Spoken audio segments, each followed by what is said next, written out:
Hello everyone, it's time to look at the new Ford Puma ST, the sports version. Let's go!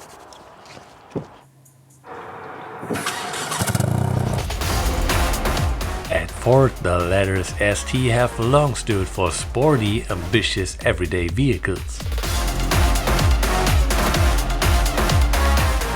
So some of you might remember I tested the Puma when it first came out, and I was really not satisfied with the car because I remembered the old Puma, the two-seater sports coupe, and then I saw this SUV and I wasn't satisfied.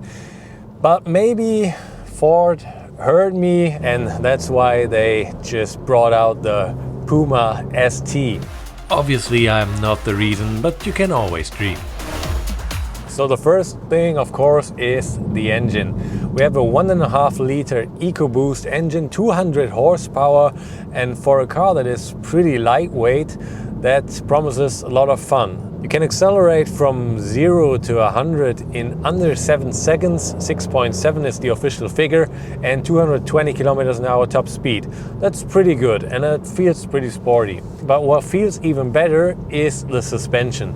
Ford has made this one way stiffer than with the regular Puma, and you can tell that. If you drive in the curves, usually if you drive in an SUV, it will lean to the outer side of the curve, but the Puma ST doesn't. Despite the power, the Puma ST has only 3 cylinders. There is also an optional mechanical limited slip differential that optimizes traction on the front axle. But the Puma ST is not only designed to be sporty, but Ford also wants it to be practical for everyday use. So they added different driving modes, like normal, sport, racetrack, but also eco. And with the eco mode, you can save some fuel, and what helps you with that is Ford's cylinder on demand, or more cylinder deactivation technology. So if you drive with low demand on the engine, one of the cylinders will be deactivated, and therefore you will save even more fuel. The official figure, according to the WLTP test procedure, is 6.9 liters, and I guess that's realistic in everyday use. Maybe you can even get a little lower depending on your driving situation, but then of course if you have 200 horsepower in the car that is that much fun, you will probably end up with somewhere between 7 and 8 liters, because driving it a little faster is very much fun. The steering has also been adapted, a full 25% more direct and tighter than on the standard Puma. In total, the Puma ST offers a whopping 320 Nm of torque. So the next thing that is interesting about the Puma ST is of course the shifting. You will always get it with a 6-speed manual transmission, and that one feels pretty sporty as well.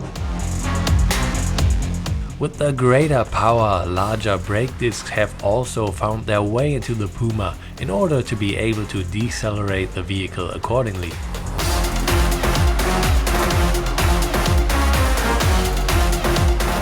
The curb weight of the Puma is just 1,358 kilograms.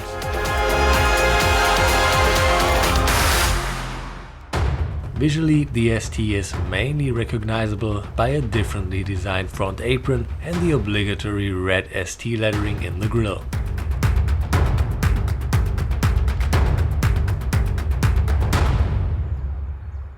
The 19-inch alloy wheels look great, but the comparatively small amount of rubber makes for somewhat less comfort on bumpy stretches of road.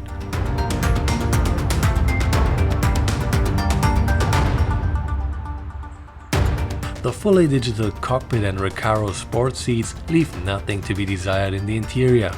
However, the steering wheel could be designed a bit more appealingly.